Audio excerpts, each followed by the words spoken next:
UGC net JRF निकालने के कुछ महत्वपूर्ण टिप्स।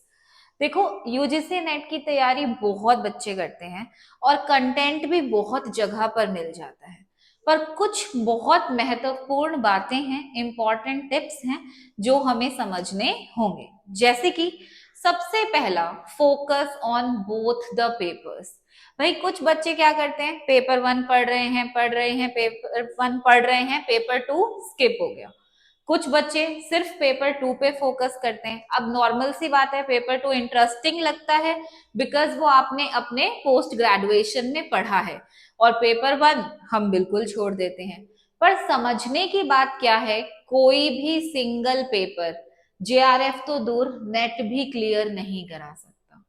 इसलिए बहुत जरूरी है कि दोनों पेपर्स पे आपका बैलेंस बना रहे। आप दोनों पेपर को टाइम दीजिए। ऐसा नहीं कि आज पूरा दिन पेपर 2 ही कर रहे हैं, कल पूरा दिन पेपर 1 ही कर रहे हैं। रोज टाइम को डिस्ट्रीब्यूट कर लीजिए। हाँ, आप उनकी रेशो अलग कर सकते हैं कि पेपर 1 को 1 आवर तो पेपर 2 को 2 आवर, पेपर 1 को 2 आवर तो पेपर 2 को 4 आवर। तो पहली टिप क्या कहती है, focus on both the papers. Second, consistency, very important, और बहुत सारे बच्चों में जिस चीज की कमी पाई जाती है। भाई हम क्या करते हैं, 6 महीने पढ़े हैं, चलो अभी अभी नेट का एग्जाम हुआ होता है, सब जगह नेट का शोर मचा होता है, तो सब बच्चे बहुत सीरियस हो जाते हैं, चलो पढ़ेंगे पढ़ेंगे पढ़ेंगे। 1 महीना पढ़ते हैं, अगले 2 महीने बिल्कुल खत्म, चलो बिल्कुल मोटिवेशन लेवल 0, बिल्कुल नहीं पढ़ते। फिर जैसे ही पता चलता है अच्छा एग्जाम की कुछ नोटिफिकेशंस आनी शुरू हुई हैं, फिर पढ़ना शुरू कर देते हैं, फिर डल हो जाते हैं। तो कोई भी कंसिस्टेंसी नहीं बनी रहती, पेपर नहीं निकलेगा। एक दिन 18 घंटे पढ़ लो, फिर हफ्ता मत पढ़ो, फिर एक दिन 16 घंटे पढ़ लो, फिर मत पढ़ो, नहीं निकलेगा। बेटर है कम टाइम दो, ठीक है, 4 घंटे 5 घंटे डेली, बट कंसिस्टेंसी में डेली टाइम दो। डेली पेपर 1 पेपर 2 दोनों को, और डेली टाइम देना है अपनी स्टडी को।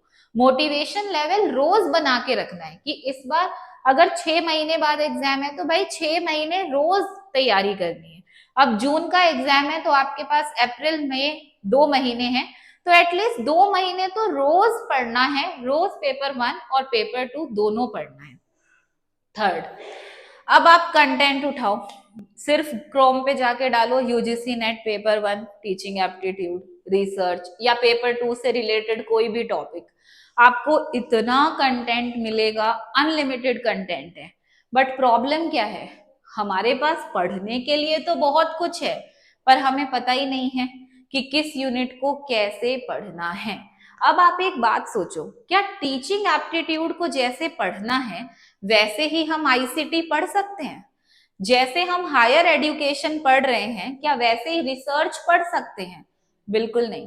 आप प्रीवियस ईयर्स पेपर उठा के देखिए, टीचिंग रिसर्च कम्युनिकेशन से क्वेश्चंस बहुत कॉन्सेप्चुअल आए हैं, बहुत घुमा फिरा के स्टेटमेंट वाले क्वेश्चंस आए हैं, जबकि ICT higher education people environment से बिल्कुल डायरेक्ट क्वेश्चंस।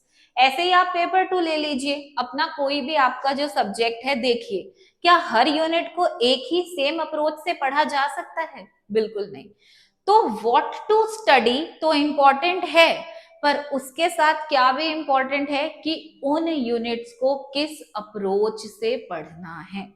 तो अगर आप इसे और डिटेल में जानना चाहते हैं तो जुड़े रहिए with the educational research foundation के साथ। Thank you.